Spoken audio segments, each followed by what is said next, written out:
Congratulations! You just woken up in the year 79 CE and you're hungry. The good news is you're alive and standing on the bustling streets of Pompeii.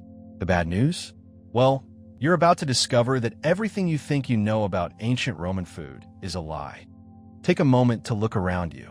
The streets are paved with massive polygonal stones that would make modern city planners weep with envy. But don't get too comfortable admiring the infrastructure because your stomach is growling and you need to eat. And in this world, eating is about to become the most dangerous part of your day. You see that haze rising from dozens of street corners? It's not morning mist. It's smoke from charcoal braziers where your breakfast, lunch, and dinner are being prepared by people who have never heard of health codes, food safety, or the germ theory of disease. The aromatic cloud drifting toward you carries scents that are simultaneously mouth-watering and terrifying. Roasting meat, fermented fish sauce, exotic spices, and something that smells suspiciously like it died last week. Welcome to the world's first fast food empire, where convenience comes with a side of dysentery and your meal might literally be your last. The Romans didn't invent fast food by accident. They created it out of pure desperation. You're standing in a city of over 20,000 people crammed into an area smaller than most modern suburbs.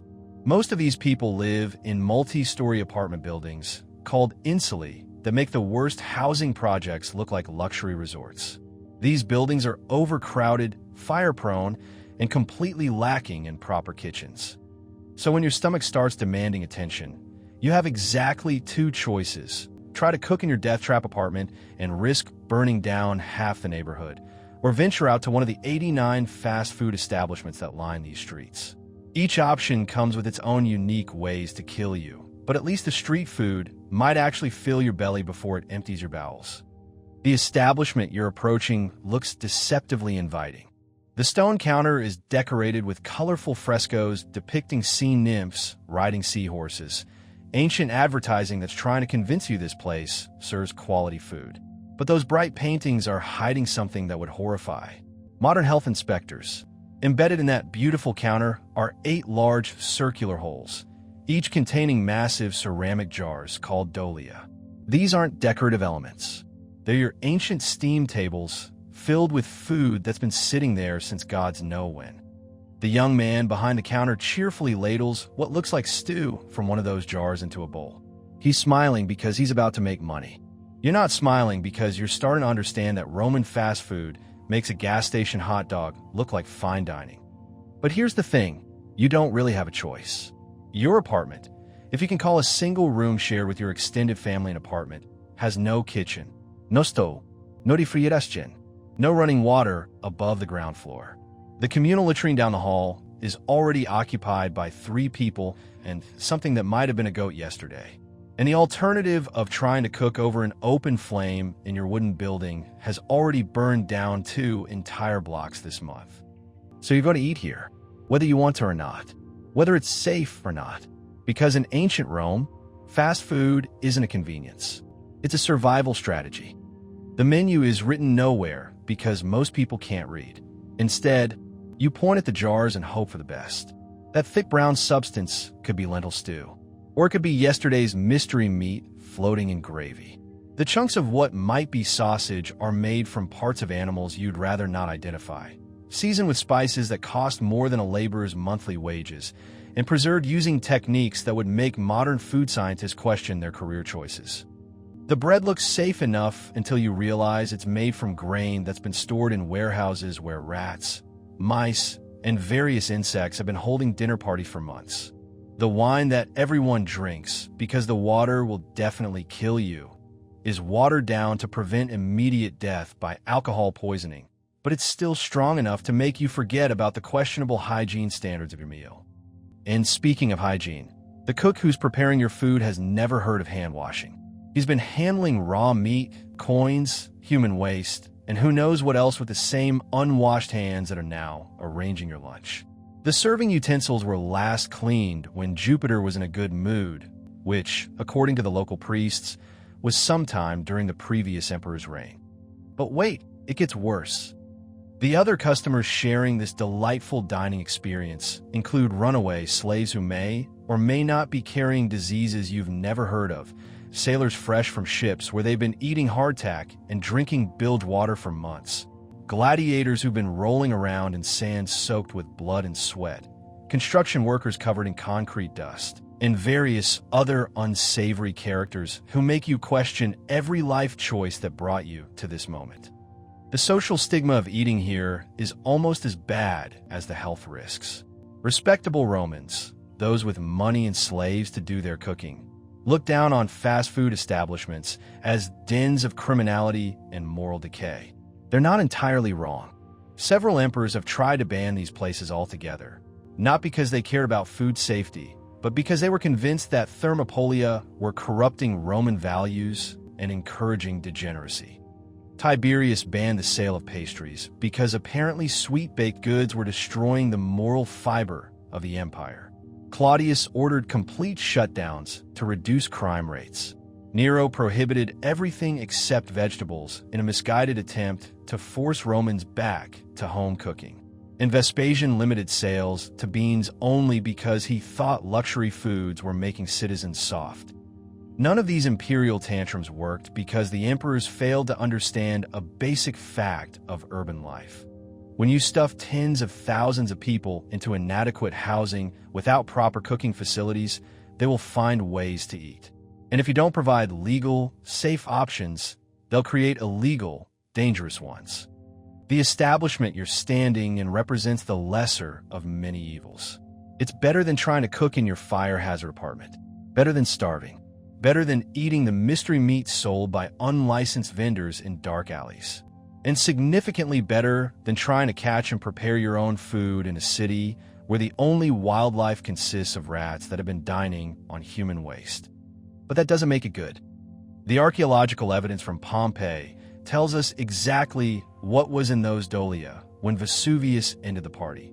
Duck bones, pig remains, goat fragments, fish that had been fermented beyond recognition, snails that were considered a delicacy, nuts that provided protein for those who couldn't afford meat, and various stews and porridges that combined grains, vegetables, and whatever meat scraps were available into meals that provided genuine nutrition along with genuine health risks.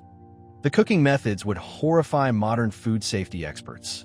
Everything was prepared over open charcoal fires using bronze and iron implements that were cleaned sporadically at best.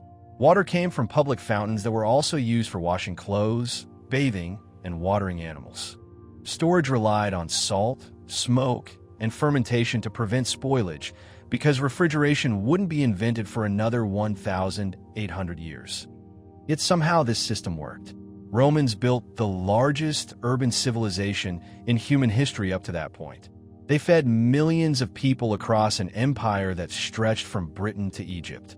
They created supply chains that brought spices from India, grain from Egypt, wine from Gaul, and garum from Spain to feed workers in cities thousands of miles from agricultural centers.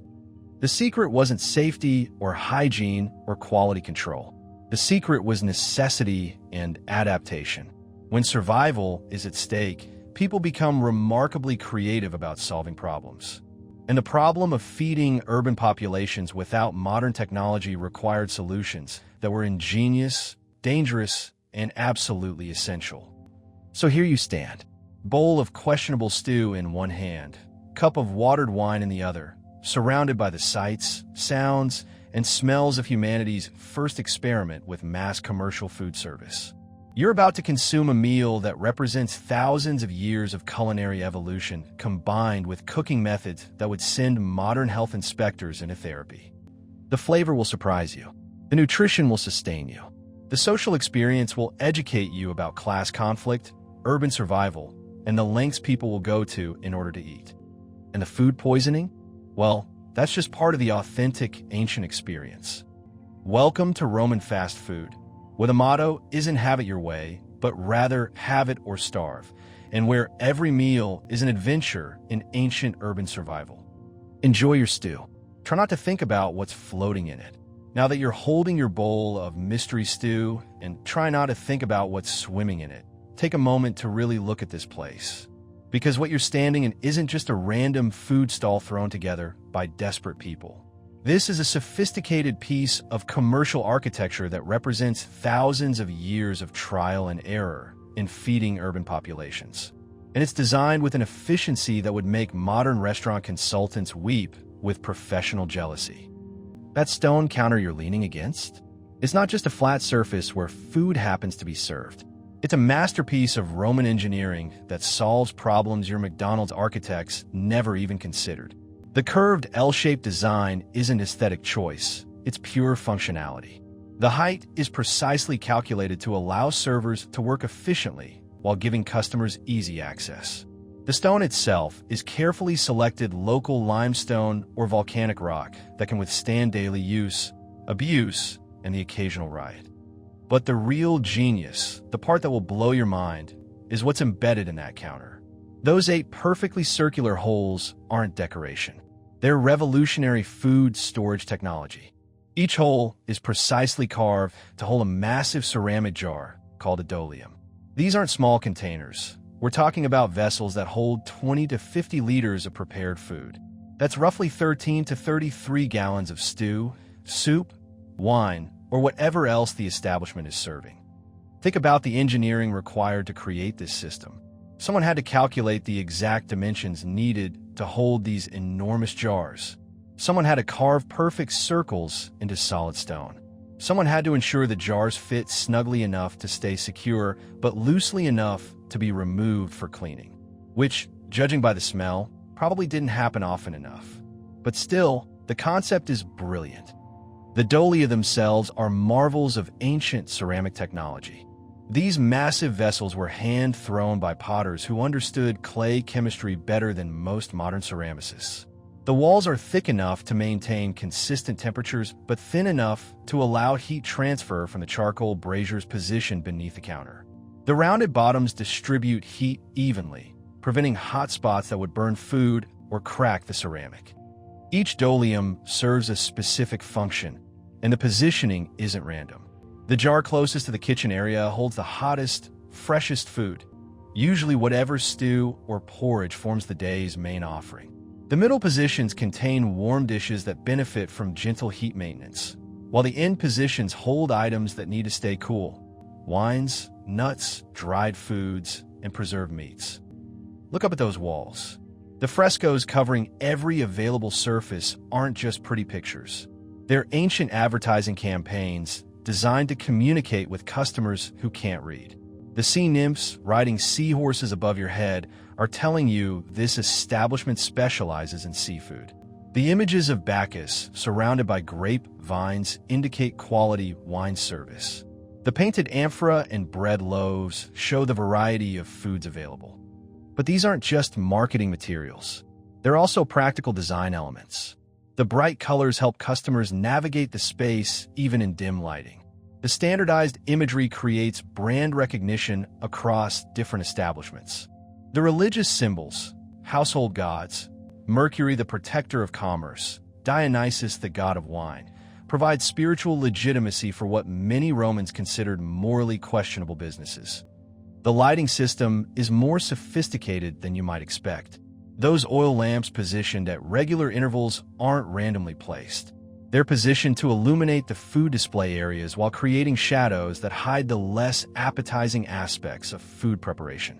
The smoke from the lamps mixes with cooking smoke to create a hazy atmosphere that obscures details you'd rather not see, while adding to the aromatic complexity that makes everything smell more appetizing than it probably should.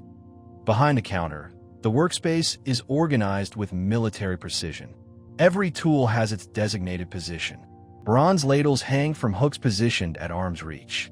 Iron knives are embedded in wooden blocks that prevent dulling and injury. Serving bowls are stacked in pyramids that allow quick access while maximizing storage space. Amphora containing wine, oil, and garum are secured in wall-mounted racks that prevent breakage during the earthquakes that regularly shake this region. The cooking equipment would be recognizable to any modern chef, even if the hygiene standards would send them screaming. Those bronze braziers with adjustable legs allow precise heat control by raising or lowering the cooking surface. The small dome-shaped clay ovens called testum can bake bread or roast meat using techniques that haven't changed in 2,000 years. The iron gridirons suspended over coals create perfect searing temperatures for sausages and steaks. But here's where it gets really clever. The entire establishment is connected to Rome's sophisticated urban infrastructure. That water flowing for the bronze spigot behind the counter comes from aqueducts that bring fresh mountain water from miles away.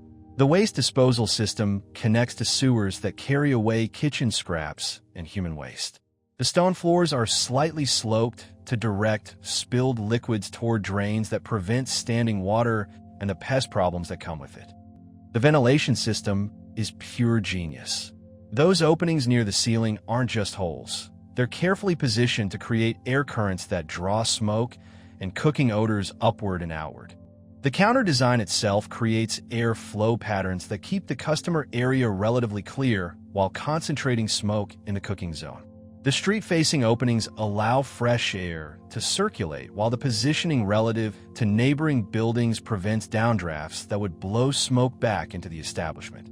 Storage areas behind the main counter reveal the complexity of Roman supply chain management. Wooden shelving mounted on walls holds hundreds of ceramic vessels containing spices, preserved foods, and specialty ingredients. Amphora racks store wine, oil, and garum in quantities that suggest these establishments were buying wholesale from regional suppliers. Large dolia embedded in the floor hold bulk quantities of grain, oil, and wine that require protection from temperature fluctuations and theft. The cash handling system would impress modern restaurant operators. That depression carved into the counterstone near the server's position is an ancient cash register designed to hold coins during transactions while preventing theft. The positioning allows servers to accept payment while keeping one hand free for food service.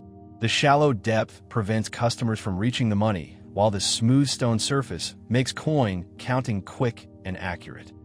When archaeologists excavated the Thermopolium of Vitucius Placidus, they found 1,385 coins still sitting in that depression, an ancient till that had been preserved for nearly 2,000 years, containing the day's receipts from customers who never made it home.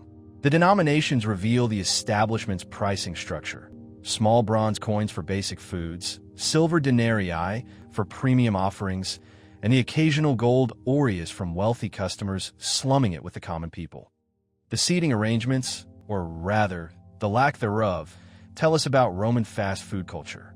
There are no tables, no chairs, no designated dining areas. Customers were expected to eat standing at the counter or take their food elsewhere. This wasn't poor planning. It was intentional design that maximized throughput, encouraged rapid turnover, and prevented the establishment from becoming a loitering spot for undesirable elements. The integration with neighboring businesses shows sophisticated urban planning. Many thermopolia shared walls with bakeries, creating partnerships that guaranteed fresh bread supply. Others were positioned next to public baths, providing dining options for bathers who worked up appetites. The proximity to forums, theaters, and residential areas wasn't accidental. These locations were chosen to capture foot traffic from multiple sources. Security features are built into every aspect of the design. The stone construction makes the establishment nearly fireproof, critical in a city where wooden buildings regularly burn down. The elevated counter position gives servers visual advantage over customers, while the narrow serving area limits access to food and money. The heavy dolia embedded in stone counters can't be easily stolen, while the cooking equipment is either too heavy to move or too worthless to bother with. The architectural standardization across the empire reveals central planning that would impress modern franchise operators. Thermopolia from Britain to Egypt follow similar design principles adapted to local materials and climate conditions, but maintaining core functionality. The counter height, cooking equipment positioning, and storage solutions remain consistent whether you're in London or Leptis Magna. This standardization wasn't just convenience, it was necessity. Roman administrators, soldiers, and merchants traveling across the empire needed to find familiar food service in unfamiliar cities. The consistent design allowed anyone to walk into a thermopolium anywhere in the Roman world and immediately understand how to order, pay, and receive food. The acoustic design even considered customer experience. The stone surfaces echo just enough to create a lively atmosphere without becoming cacophonous. The ceiling height dampens noise while the open street frontage allows sound to dissipate. The positioning of cooking areas minimizes the clash and sizzle that would overwhelm conversation. Maintenance considerations show long-term thinking. The stone surfaces can be scrubbed with abrasive materials without damage. The dolia can be removed for thorough cleaning. Though, again, evidence suggests this happened infrequently. The bronze and iron equipment develops protective patines that prevent corrosion. The overall design assumes heavy use and occasional abuse while remaining functional for decades. The aesthetic choices weren't purely practical. Those frescoes cost money and required skilled artists. The quality stone work exceeded minimum functional requirements. The bronze fittings could have been replaced with cheaper materials. These establishments were making visual arguments about their quality and legitimacy in a society that looked down on commercial food service. So as you stand here holding your questionable stew in this remarkably sophisticated establishment, remember that you're experiencing the culmination of centuries of urban planning, commercial architecture, and culinary innovation. The Romans took the basic human need for convenient food and created a system that fed millions of people across 3 continents for over 4 centuries. The architecture of hunger turns out to be far more complex than the simple need to eat, and far more impressive than the simple desire to survive. Now, if only the food were as well designed as the kitchen. Now that you've admired the sophisticated engineering of this ancient death trap, it's time to confront the real horror. What exactly is bubbling away in those carefully designed dolia? And why does your nose keep twitching between appetite and revulsion? Let's start with the good news. This isn't actually the nutritional wasteland you might expect. The Romans, despite their complete ignorance of food safety, understood nutrition better than most civilizations before the modern era. That thick brown stew you're holding contains duck, goat, pig, chicken, and fish, a protein variety that most medieval peasants could only dream about. The archaeological evidence from this very establishment shows bone fragments from animals that provided complete amino acid profiles, essential fats, and minerals that kept urban populations healthier than you'd think possible. The bad news? Everything else about this meal violates every food safety principle humanity has discovered over the past 2,000 years. That first dolia, the one closest to the kitchen, is steaming with what the server cheerfully calls pulmentum. It's a thick wheat porridge that forms the backbone of Roman fast food, but don't let the simple description fool you. This isn't bland hospital food. The Romans have turned humble grain into something approaching culinary art. The wheat has been ground into flour, mixed with olive oil, eggs, cheese, and honey, then cooked into a consistency that's part porridge, part custard, and part survival ration. The chunks floating in your bowl are pieces of Lucanica, the most famous Roman sausage. These aren't the simple meat tubes you might expect, but sophisticated charcuterie that combines well-minced pork with pepper, cumin, savory, rue, parsley, bay laurel, and that mysterious ingredient that shows up in everything, garum. The recipe has been perfected over generations and will eventually evolve into modern Luganiga, Linguica, and Lucanico, proving that some flavors are too good to die even with civilizations. But here's where your modern sensibilities start screaming. Those sausages were stuffed into cleaned intestines using techniques that predate any understanding of bacteria. The smoking and drying process that preserves them relies entirely on salt concentration and moisture removal, with no consideration for the microorganisms that are having their own little party inside each casing. The spices aren't just for flavor. They're primitive antibiotics that help prevent spoilage, though prevent is a generous term for what's actually happening. The bread accompanying your meal tells its own horror story. That dense round loaf, called panis quadratus, divided into 8 convenient wedges, was baked this morning in ovens that also process grain that's been stored in warehouses where rats, mice, and insects have been hosting dinner parties for months. The coarse texture comes from stone grinding that leaves tiny rock fragments in the flour. Your teeth will thank you later, assuming you still have teeth later. Different grades of bread reveal the Roman class system in edible form. The whitest, finest bread made from carefully sifted wheat flour costs more than most people earn in a day. The standard brown bread you're probably eating mixes wheat with barley and sometimes includes sawdust, ground acorns, or other creative ingredients to stretch the expensive grain. The military bread made from barley or mixed grains keeps workers fed but makes your jaw ache from chewing. The liquid portion of your meal presents its own unique challenges. That cup of wine isn't actually wine in any sense you'd recognize. Romans almost never drink undiluted wine because they've discovered it leads to immediate death by alcohol poisoning.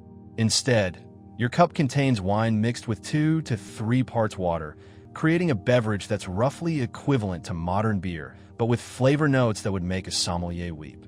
If you're feeling adventurous, you might try the Pasca, that acidic drink that looks like it could strip paint. This is vinegar mixed with water and flavored with coriander, mint, or honey. It tastes like someone tried to make lemonade with vinegar instead of lemons. But here's the genius part. That acidic bite kills bacteria in questionable water while providing vitamin C and masking the taste of whatever horrifying things are floating in your local water supply. The Mulsum, honeyed wine spiced with cinnamon, nutmeg, and cloves, represents the height of Roman beverage sophistication. This aperitif stimulates appetite while providing just enough alcohol to make you forget about hygiene concerns. It's sweet, spicy, and complex enough to convince you that maybe this meal won't actually kill you. Now let's talk about the elephant in the room, or rather, the fermented fish sauce in every single dish. Garum is the secret ingredient that appears in literally everything Romans eat. It's made by layering fish entrails and salt in large containers, then leaving the mixture to ferment in the sun for several months. The liquid that eventually drains out is strained, bottled, and sold as the most popular condiment in the empire. Think of it as ancient ketchup, except it's made from rotting fish guts and costs more than most people's monthly wages. The genius of garum isn't immediately obvious to modern palates, but the Romans have stumbled onto something remarkable. This fermented fish sauce provides rich umami flavors that make even the blandest foods taste complex and satisfying. It's loaded with essential amino acids and minerals, while the fermentation process creates natural preservatives that help keep other foods from spoiling. The controlled rot that produces garum is actually sophisticated biochemistry disguised as culinary insanity.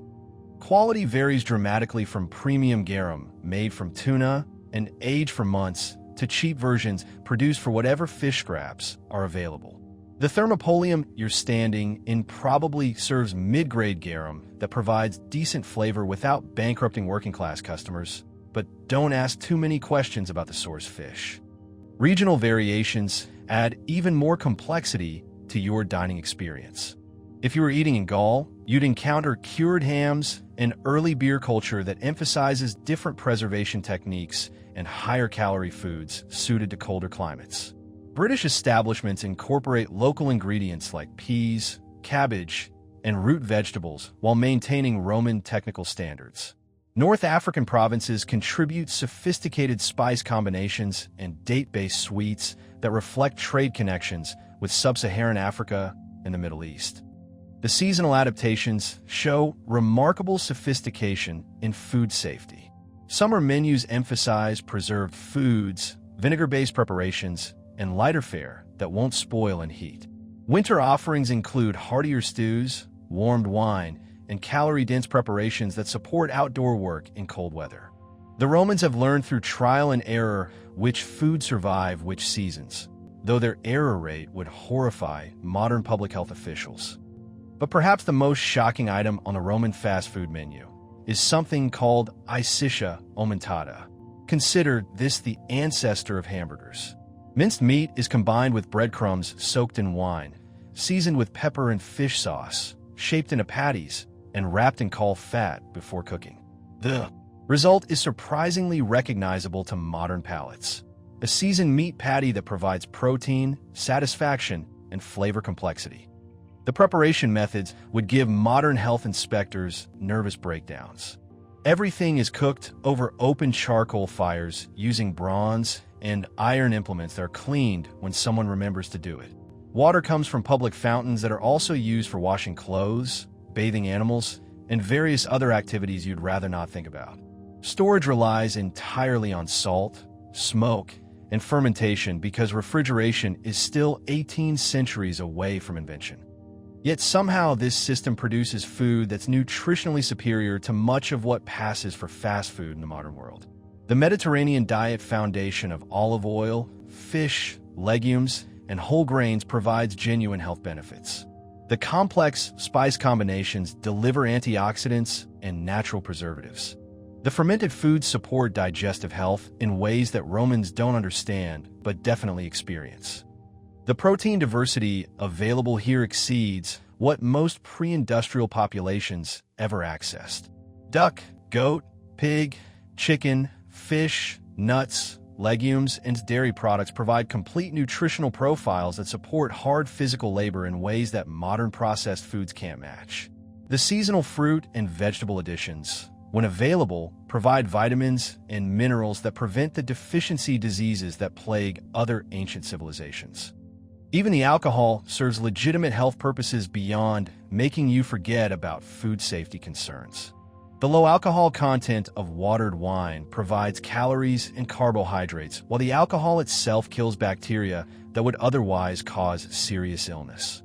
The herbs and spices used in Mulsum provide genuine medicinal benefits that help prevent and treat minor ailments. The portion sizes reflect the reality of manual labor and uncertain food security. These aren't dainty meals designed for sedentary lifestyles, but substantial servings intended to fuel people who walk miles every day, lift heavy objects, and work in physically demanding occupations without modern conveniences.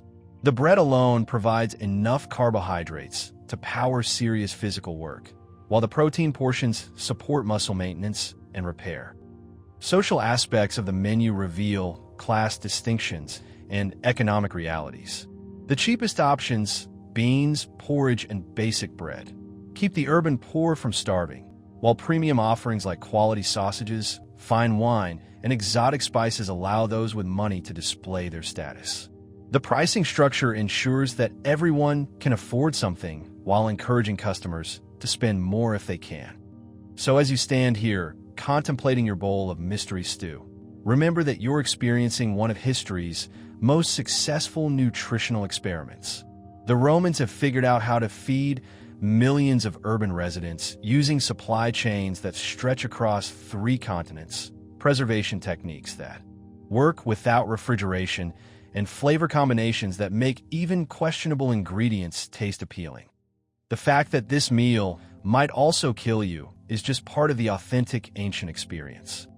Your menu from hell turns out to be surprisingly sophisticated, even if the health department wouldn't approve. Now stop thinking and start eating, before it gets cold and becomes even more dangerous than it already is.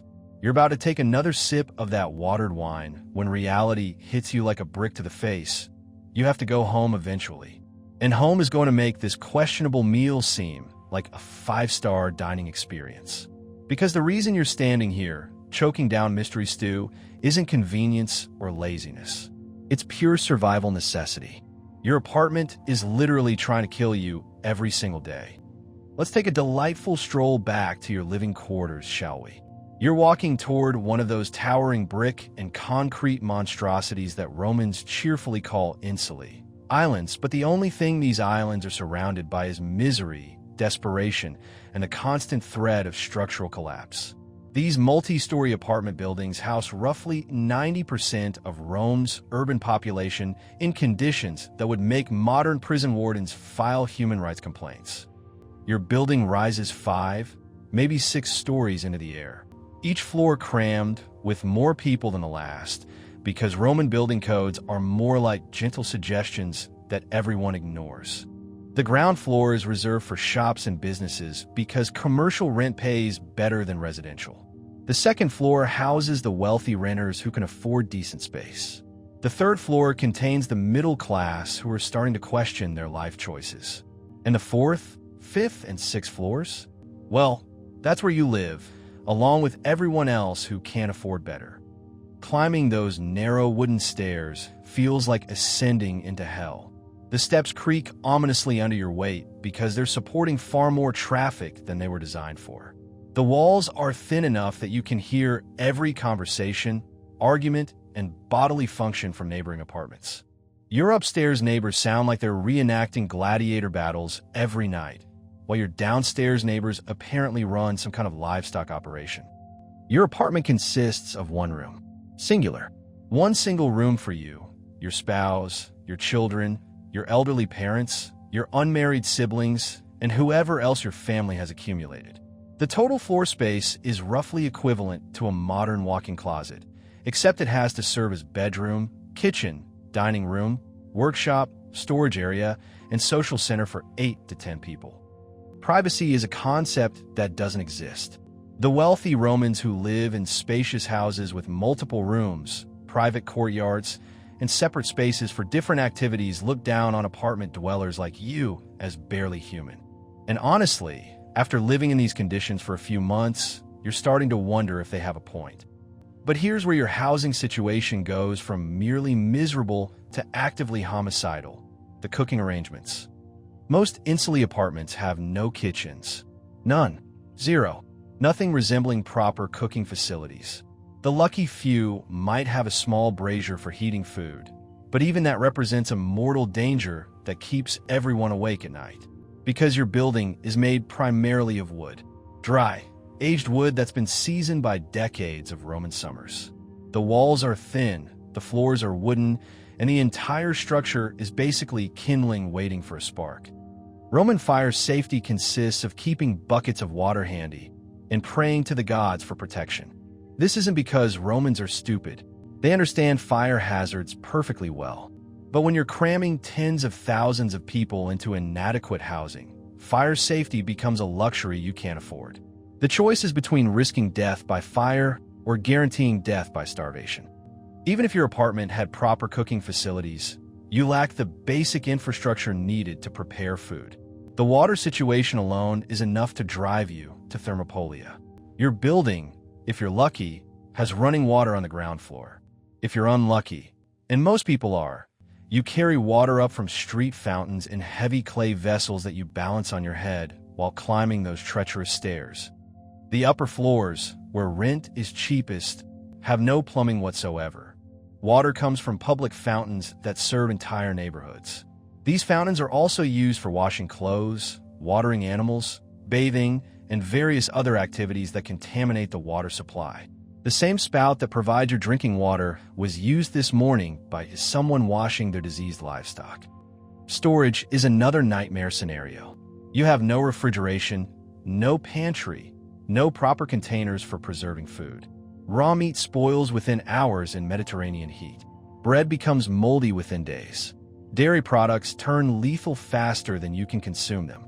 Any food you manage to acquire must be consumed immediately, or it becomes a health hazard that could kill your entire family. The fuel situation makes cooking even more problematic. Charcoal is expensive and heavy to carry up multiple flights of stairs. Wood is costly and creates dangerous amounts of smoke in poorly ventilated spaces. Oil burns cleanly, but costs more than most families can afford for daily cooking. Even if you could afford fuel, you'd need proper ventilation to prevent death by smoke inhalation. Your cooking equipment, if it exists, consists of a few bronze or iron implements that serve multiple functions. A single pot might be used for cooking, washing, storing water, and various other purposes that you'd rather not think about. Cross-contamination isn't just common. It's inevitable when the same utensils handle raw meat, human waste, and food preparation. The neighbors add another layer of complexity to your survival calculations. The family next door includes several small children who cry constantly, 2 elderly relatives with mysterious illnesses, and what appears to be a goat. The family above you runs some kind of metalworking operation that involves hammering at all hours. The family below you seems to be in the waste management business, judging by the smells. Shared facilities create their own special horrors. The communal latrine down the hall serves roughly 40 people. It's essentially a wooden bench with holes positioned over a flowing sewer. The flowing part is theoretical because the sewer frequently backs up. The privacy consists of sitting shoulder to shoulder with strangers while conducting your business. Morning rush hour at the latrine requires strategic planning and a strong stomach. The building's structural integrity is questionable at best. Roman concrete is remarkably durable, but it's supporting loads that exceed any reasonable engineering standards. The entire building sways noticeably during windstorms. Cracks in the walls are patched with whatever materials are available. The foundations settle unevenly, causing doors to stick, floors to slope, and residents to question their architectural choices. Noise pollution makes rest impossible. Day and night blend into a continuous symphony of human misery. Crying babies, arguing couples, working craftsmen, sick elderly people, and domestic animals create a soundscape that would drive modern people to therapy. The thin walls provide no acoustic isolation, while the wooden floors amplify every footstep, conversation, and bodily function. The economic mathematics of your situation are brutally simple. You work long hours at physically demanding labor for wages that barely cover rent and basic necessities. Spending time and money on food acquisition, preparation, and cooking reduces the time available for earning income while also increasing expenses that you can't afford. Food spoilage means wasted money that you don't have. Cooking accidents mean medical expenses or funeral costs that would bankrupt your family. The social dynamics make home cooking even more impractical. Your one-room apartment serves as workshop space during the day when family members engage in various crafts and trades. The same space that would be used for food preparation is occupied by metalworking, textile production, leatherworking, or whatever trade keeps your family from starvation. Mixing food preparation with industrial activities creates contamination risks that even Romans recognize as dangerous. Building fires are so common that they're considered routine urban hazards rather than emergency disasters. Entire blocks burn down regularly, taking with them families, possessions, and lives. The fear of starting a fire that kills your neighbors creates social pressure against any cooking activities that involve open flames. The legal liability for fire damage extends to your entire extended family, creating financial risks that could destroy multiple generations. The seasonal variations make everything worse. Summer heat turns your apartment into an oven where any food spoils within hours, while cooking becomes literally life-threatening. Winter cold makes heating and cooking essential for survival, but increases fire risks exponentially. Rainy seasons create flooding that damages food supplies, while dry seasons increase fire dangers. Waste disposal adds another layer of complexity to home food preparation. Food scraps must be disposed of immediately or they attract rats, mice, and insects that carry diseases. Organic waste can't be stored in your apartment without creating health hazards. The building's waste management consists of throwing everything into the street, where it joins the general urban waste stream. Your work schedule makes home cooking logistically impossible. You leave before dawn to reach your workplace across the city. You return after dark, exhausted from physical labor. The time required for food shopping, preparation, cooking, and cleanup exceeds the time available between work and sleep. Even if you had proper facilities, the math doesn't work. The social stigma of apartment living extends to cooking arrangements. Respectable Romans, those with money and proper houses, view apartment dwellers as barbarians who lack civilization. The inability to cook proper meals at home marks you as lower class in ways that affect employment opportunities, social relationships, and marriage prospects. Childcare responsibilities make cooking dangerous even when facilities exist. Small children and open flames don't mix safely. The confined space means that cooking accidents affect everyone simultaneously. Supervising children while handling fire, sharp implements, and hot liquids requires more attention than one person can provide. So when you finish your questionable meal at the Thermopolium and contemplate returning to your death trap apartment, remember that you're not eating street food by choice. You're eating it because the alternative is starvation, fire, death, poisoning, or financial ruin. Your apartment isn't just uncomfortable or inconvenient. It's a carefully designed machine for making home cooking impossible. The Thermopolia aren't restaurants in any modern sense. They're essential urban infrastructure like roads, aqueducts, and sewers.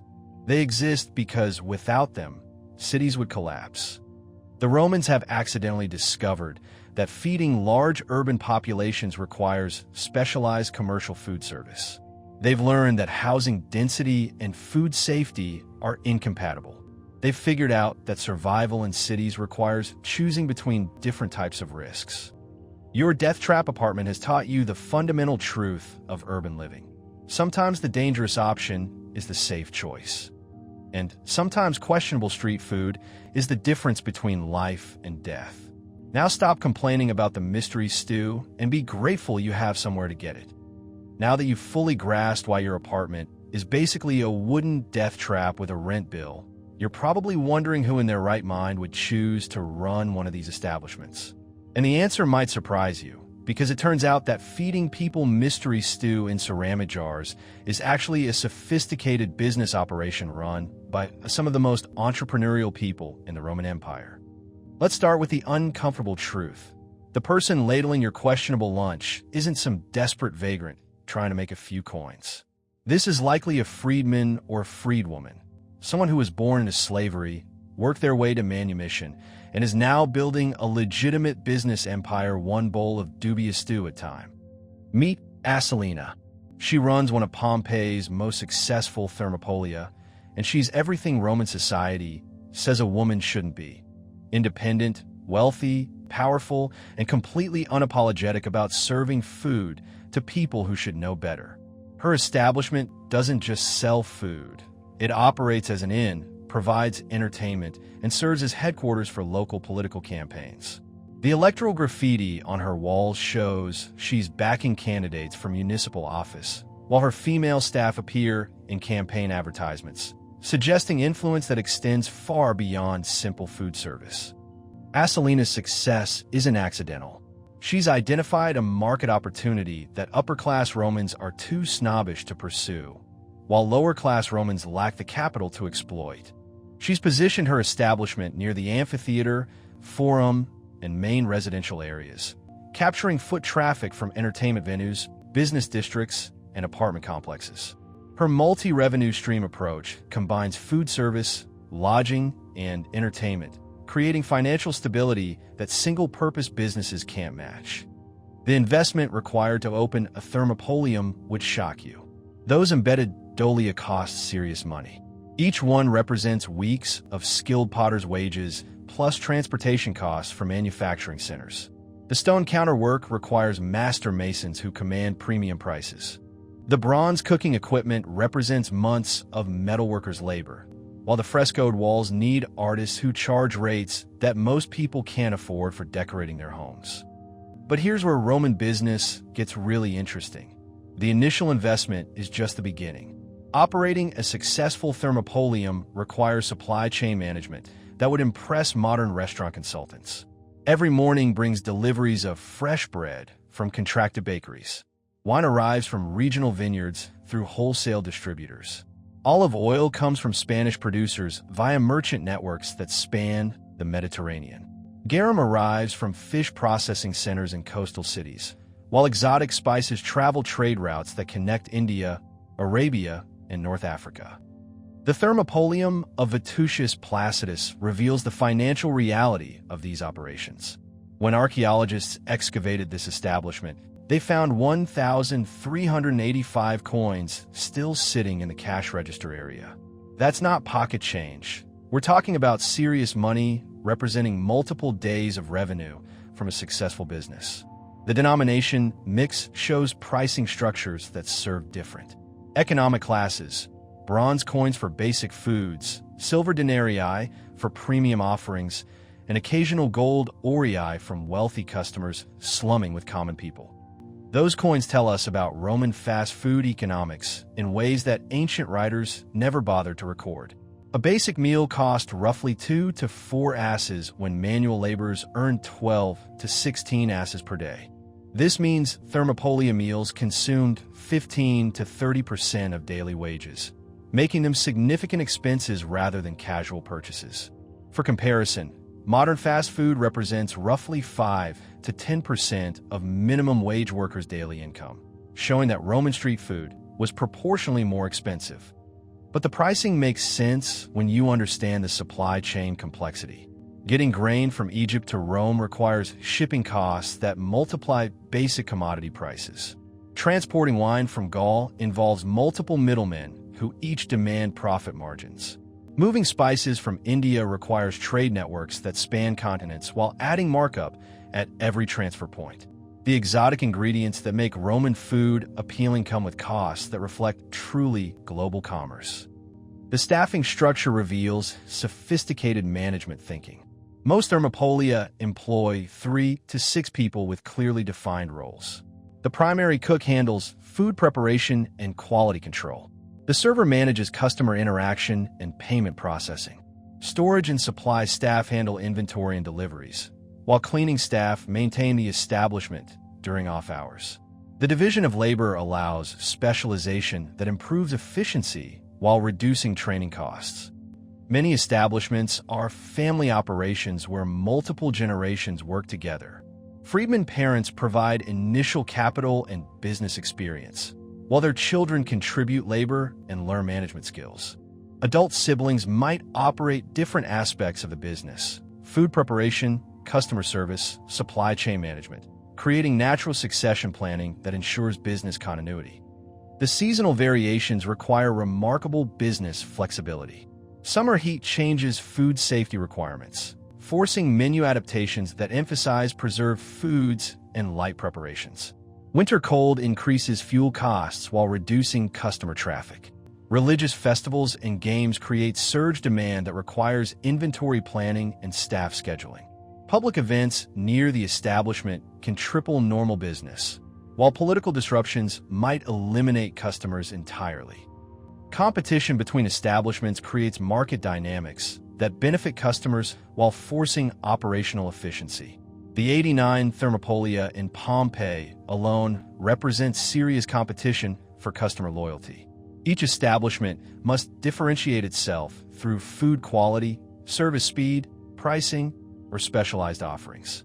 Reputation management becomes crucial because word-of-mouth recommendations drive repeat business, while negative experiences can destroy establishments.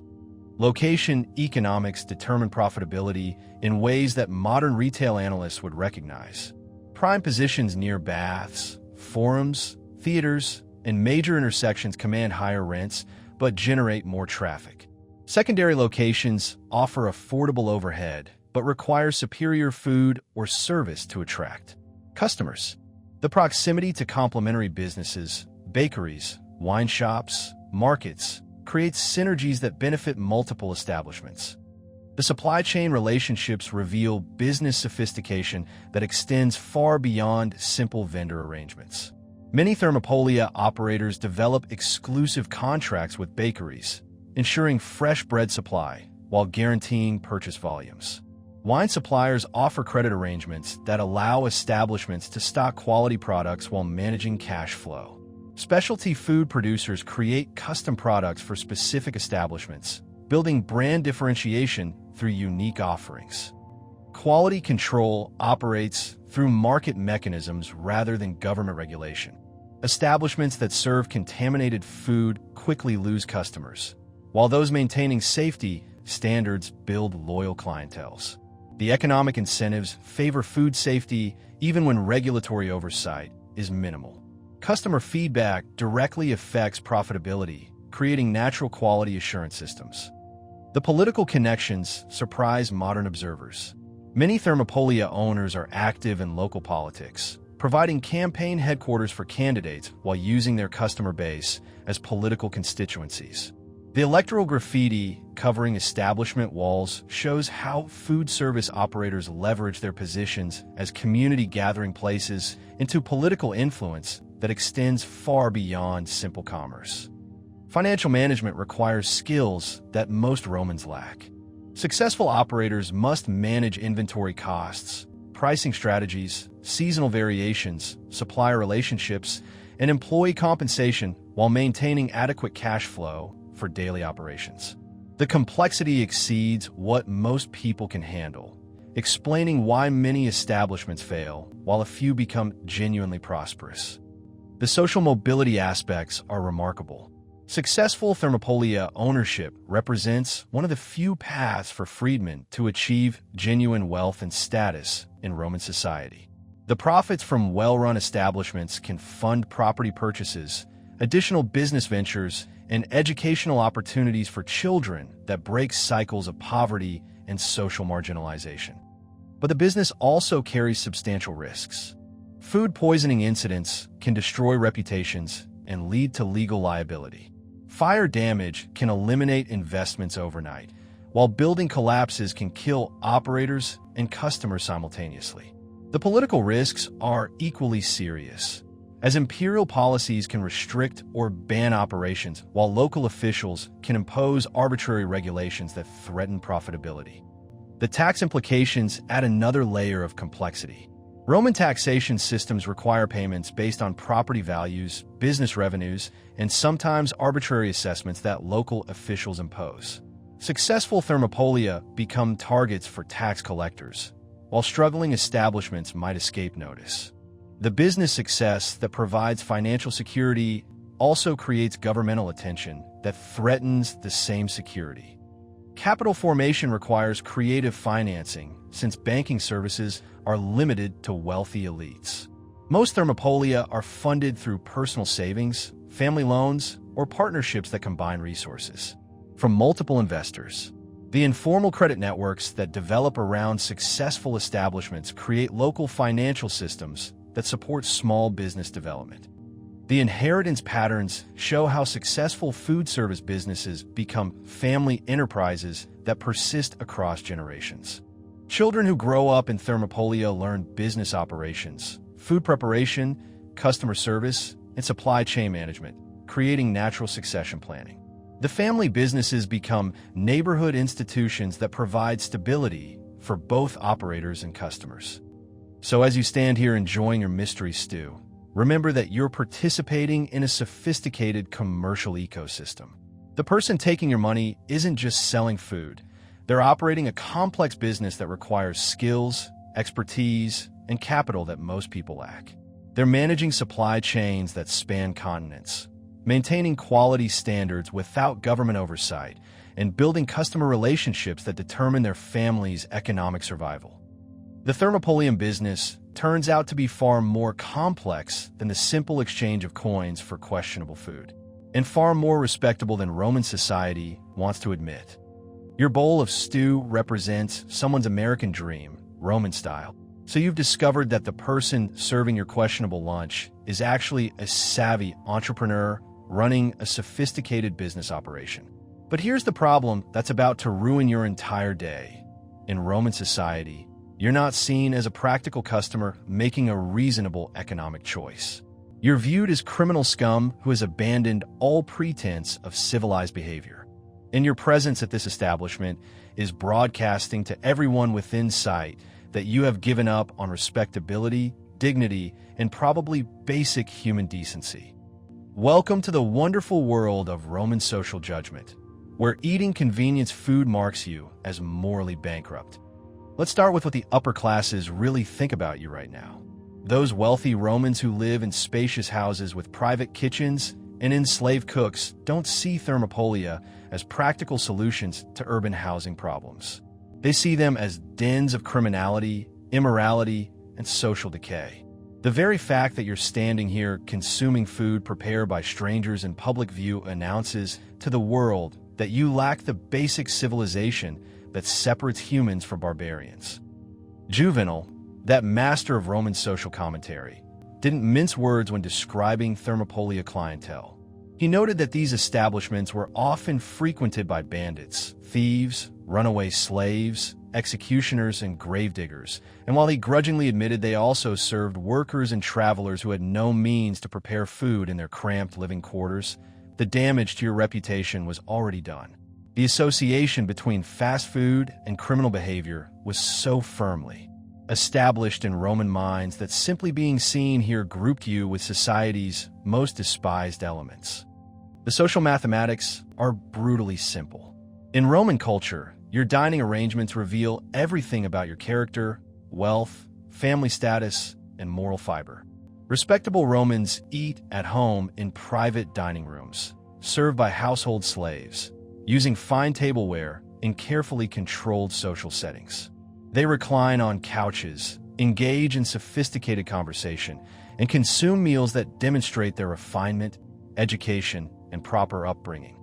You're standing at a stone counter eating mystery stew with people who may or may not have bathed this month. The contrast couldn't be more obvious or more damaging to your social standing. Every person who sees you here draws immediate conclusions about your economic status, family background, moral character, and future prospects. Those conclusions will follow you to job interviews, marriage negotiations, business dealings, and social interactions for years to come. In a society where reputation determines everything, you're essentially destroying your life one bite at a time. But the criminality associations aren't entirely unfair. Thermopolia do serve as gathering places for some genuinely unsavory characters. The concentration of cash, alcohol, and diverse clientele creates opportunities for gambling, prostitution, theft, and various forms of fraud. Archaeological evidence from Pompeii includes dice, gaming pieces, and graffiti, suggesting that many establishments operated as informal casinos, brothels, and criminal meeting places. The problem is that legitimate customers get lumped together with actual criminals in the public mind. That construction worker grabbing lunch between jobs, that merchant's slave running errands, that craftsman meeting clients, all of them branded with the same social stigma as pickpockets, runaway slaves, and professional murderers. The guilt by association extends to anyone who enters these establishments regardless of their actual purpose or behavior. The imperial response to Thermopolia reveals just how seriously Roman leadership took these social concerns. Multiple emperors attempted to regulate, restrict, or ban these establishments entirely, not because they cared about food safety, but because they viewed Thermopolia as threats to traditional Roman values and social order. Tiberius banned the sale of bread and pastries, believing that luxury foods were corrupting Roman character and encouraging dependency on commercial services. His edict reflected broader anxieties about moral decline and the loss of traditional family structures, where proper meals were prepared at home by household members or slaves. The emperor genuinely believed that forcing citizens to bake at home would restore Roman virtue and strengthen family bonds. Claudius went further, ordering complete closure of Thermopolia to reduce crime rates. Suetonius records that he even ordered them to shut on one occasion, specifically to cut down on crime imperial. Correspondence suggests deeper concerns about uncontrolled gathering spaces where political opposition might develop, social unrest might be organized, and imperial authority might be challenged. Nero's prohibition of cooked food, except vegetables, represented the most comprehensive attempt at dietary control. His restrictions were part of broader moral legislation that sought to regulate Roman behavior through sumptuary laws controlling consumption, dress, and social interaction. The emperor believed that eliminating prepared foods would force Romans back to traditional domestic arrangements while reducing the social mixing that occurred in commercial establishments. Vespasian's limitation to bean sales only showed both the persistence of imperial concerns and the practical limits of food control. By restricting Thermopolia to the cheapest, most basic foodstuff, he hoped to eliminate their social appeal while acknowledging that urban populations required some form of commercial food service. The emperor discovered that complete prohibition was impossible, but hoped that making the food sufficiently unappealing would solve the moral problems. These repeated regulatory failures demonstrate how deeply embedded Thermopolia had become in Roman urban life. Despite imperial pressure, social disapproval, and legal restrictions, the establishment survived and thrived because practical necessity trumps social convention.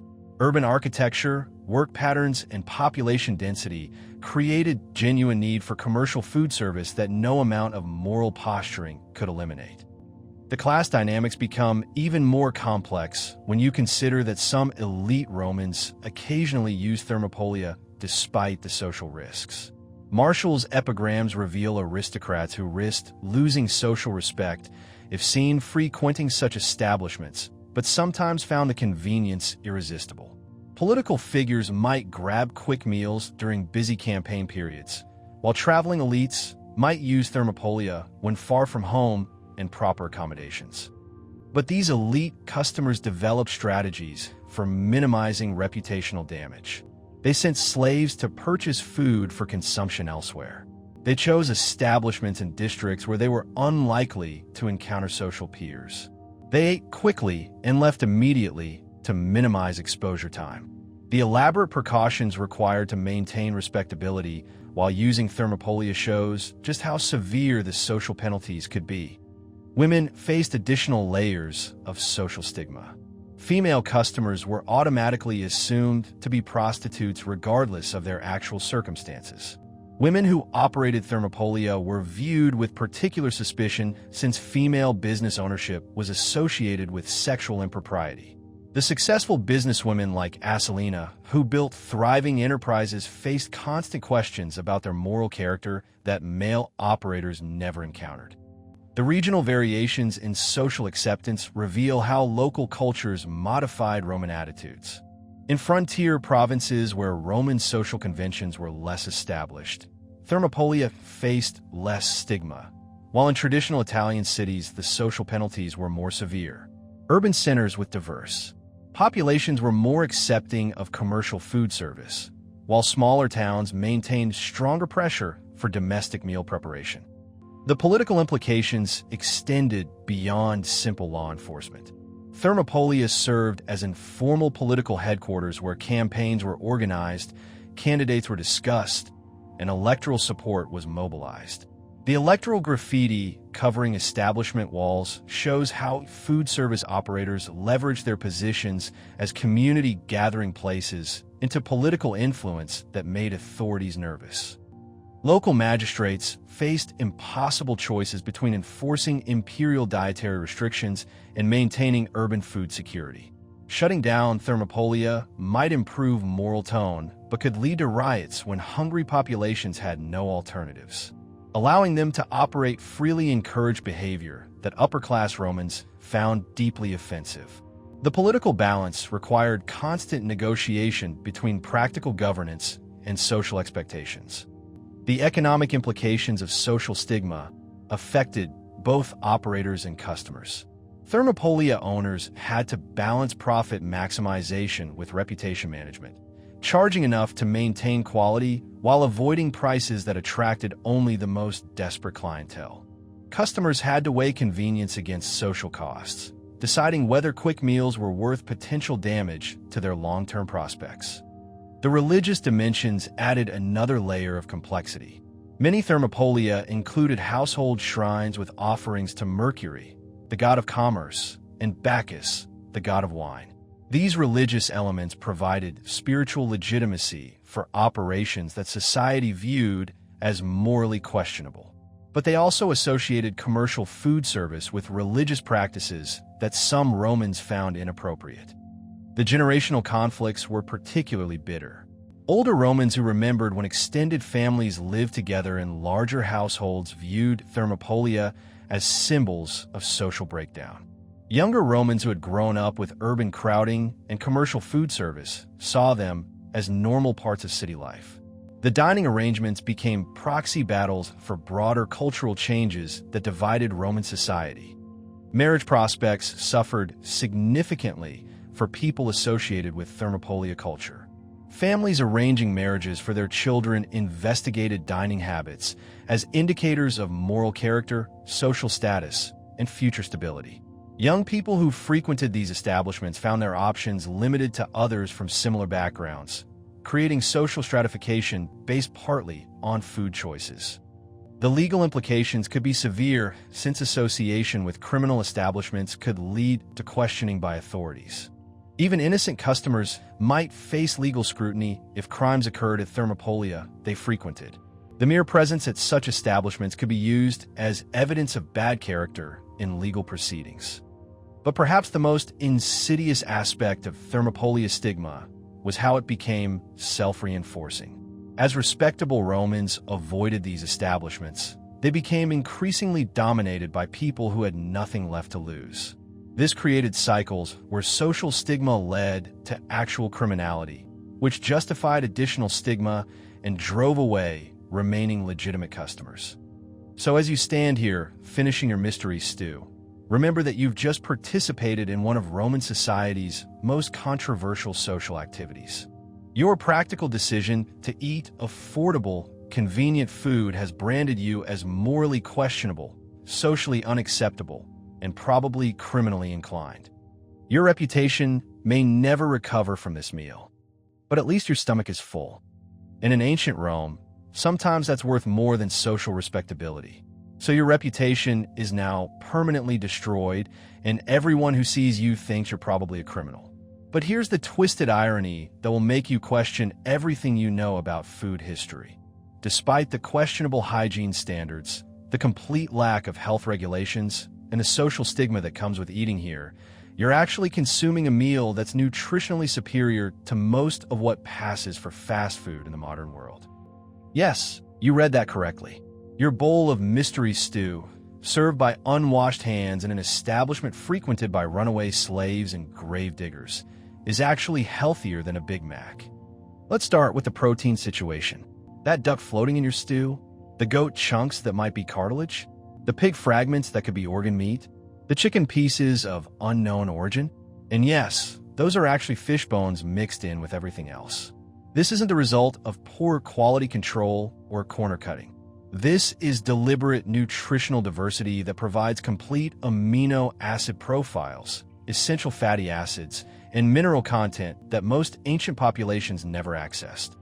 Modern nutritionists spend fortunes trying to convince people to eat varied protein sources, while you're getting forced variety because Roman food suppliers understand that different animals provide different nutritional benefits. Duck provides iron and B vitamins. Goat offers lean protein with minimal saturated fat. Pork supplies essential fats and fat-soluble vitamins. Fish contributes omega-3 fatty acids and trace minerals that support brain function and cardiovascular health. The combination creates nutritional synergy that supports hard physical labor in ways that single protein diets cannot. Your mystery stew contains complete protein profiles that would make modern bodybuilders jealous, mineral combinations that prevent deficiency diseases, and fat ratios that provide sustained energy from manual work that lasts from dawn to dusk. But the real nutritional genius lies in that ubiquitous ingredient that flavors literally everything you eat. Garum, that fermented fish sauce that smells like death and costs more than most people's rent, turns out to be one of history's most sophisticated nutritional supplements. The fermentation process that creates garum produces complex biochemical changes that would fascinate modern food scientists. The fish entrails and salt are layered in large containers, then left to ferment in Mediterranean sunshine for months. The controlled decomposition breaks down proteins into readily available amino acids while creating natural preservatives that prevent harmful bacterial growth. The liquid that eventually drains out contains concentrated nutrition in forms that human bodies can easily absorb. Think of garum as ancient protein powder, except it actually works and doesn't taste like chalk. The amino acid profile includes all essential building blocks for human nutrition, while the fermentation process creates bioactive compounds that support digestive health, immune function, and nutrient absorption. The Romans have accidentally discovered that controlled fermentation can create foods that are more nutritious than their original ingredients. The mineral content would impress modern supplement manufacturers. Fermented fish sauce provides concentrated calcium, magnesium, potassium, and trace elements that prevent the deficiency diseases that plague other ancient civilizations. The sodium content, while high by modern standards, serves crucial functions for people who sweat heavily during physical labor, while the natural preservatives help other foods maintain nutritional value longer. But garum isn't just nutritional supplement, it's food safety technology. The high salt content and acidic pH create environments that kill harmful bacteria, while the fermentation products actively inhibit pathogenic microorganisms. Foods flavored with garum last longer without spoilage, while providing some protection against foodborne illnesses that regularly kill people in civilizations that lack refrigeration. The Romans don't understand the biochemistry, but they definitely experience the results. Communities that consume fermented fish sauce have lower rates of certain diseases, better digestive health, and improved nutrition compared to populations that rely entirely on fresh foods. The empirical evidence convinced them that garum improves health even if they can't explain why. Now let's talk about that bread you're using to soak up the last of your stew. That dense round loaf divided into 8 convenient wedges represents grain technology that won't be surpassed until the Industrial Revolution. The Panis quadratus contains complex carbohydrates that provide sustained energy, fiber that supports digestive health, and B vitamins that prevent neurological disorders. The stone grinding process that creates flour leaves tiny mineral particles that supplement dietary nutrition, while the fermentation techniques used in bread making improved digestibility and create additional B vitamins. The sourdough cultures that Romans use without understanding them break down grain proteins that some people can't digest while creating flavor compounds that make simple bread genuinely appealing. Different grades of bread reveal sophisticated understanding of nutrition economics. The finest white bread, made from carefully sifted wheat, provides quick energy for people who need immediate fuel. The standard brown bread mixing wheat with barley offers more complete nutrition with slower energy release. The military bread made from mixed grains provides maximum nutritional density for people doing physically demanding work. The seasonal variations show remarkable adaptation to human nutritional needs. Summer menus emphasize foods that provide hydration and cooling, while winter offerings concentrate on calorie-dense preparations that support work in cold weather. The Romans have learned through trial and error which foods support health in different conditions, even without understanding the underlying physiology. Regional adaptations create the world's first fusion cuisine based on nutritional principles rather than just taste preferences. Gallic establishments emphasize cured meats and early beer culture that provide different vitamin profiles suited to northern climates. British thermopolia incorporate local vegetables that supply nutrients missing from Mediterranean diets. North African provinces contribute spice combinations that provide antioxidants and natural preservatives. The preservation techniques used throughout the Roman food system create nutritional benefits that modern processed foods can't match. Salt curing concentrates nutrients while eliminating harmful bacteria. Smoking adds flavor compounds that provide antioxidant protection. Fermentation increases vitamin content while creating natural preservatives. Oil immersion preserves fat-soluble vitamins while preventing rancidity. Even the alcohol serves legitimate nutritional purposes. The low-alcohol wine that everyone drinks provides calories and carbohydrates, while the alcohol content kills bacteria that would cause serious illness. The herbs and spices used in Mulsum provide genuine medicinal benefits that help prevent and treat minor ailments. The vinegar-based Posca supplies vitamin C that prevents scurvy while providing probiotics that support digestive health. The cooking methods, while primitive by modern standards, actually preserve more nutritional value than many contemporary techniques. The charcoal grilling that creates those appealing char marks also produces compounds that have antioxidant properties. The slow braising that creates tender meat also extracts nutrients from bones that provide calcium and other minerals. The open flame cooking that seems so dangerous actually kills harmful microorganisms more effectively than some modern methods. Food safety operates through principles that work even without scientific understanding. High salt concentrations prevent bacterial growth. Acidic preparations kill pathogens naturally. Proper cooking temperatures eliminate parasites and harmful microorganisms. Rapid consumption prevents spoilage that would create toxins. The Romans have developed food safety systems through trial and error that actually protect public health. The portion sizes reflect realistic understanding of human nutritional needs. These aren't dainty meals designed for sedentary lifestyles, but substantial servings intended to fuel people who walk miles daily, lift heavy objects, and work in physically demanding occupations without modern conveniences. The caloric density supports genuine energy requirements, while the nutrient variety prevents deficiency diseases. Seasonal fruit and vegetable additions, when available, provide vitamins and minerals that support health in ways Romans don't understand but definitely experience. Fresh herbs contribute antioxidants and natural preservatives. Nuts provide essential fats and fat-soluble vitamins. Legumes contribute plant proteins and fiber that support digestive health. The spice combinations used in Roman cooking aren't just about flavor, they're about health. Pepper provides compounds that improve nutrient absorption. Cumin supports digestive function. Coriander has antimicrobial properties. Bay laurel contains natural preservatives. The exotic spice trade that seems like luxury actually serves crucial nutritional and food safety functions. Quality control operates through economic incentives that favor nutritional value. Establishments that serve food that makes people sick quickly lose customers, while those maintaining nutritional standards build loyal clienteles. The market rewards food that supports health and punishes food that doesn't, creating natural selection for nutritional quality. The fermented foods that appear throughout Roman cuisine provide probiotics that support digestive and immune health. Fermented grain products improve nutrient availability. Cultured dairy products, when available, provide beneficial bacteria. Pickled vegetables contribute vitamins while providing natural preservation.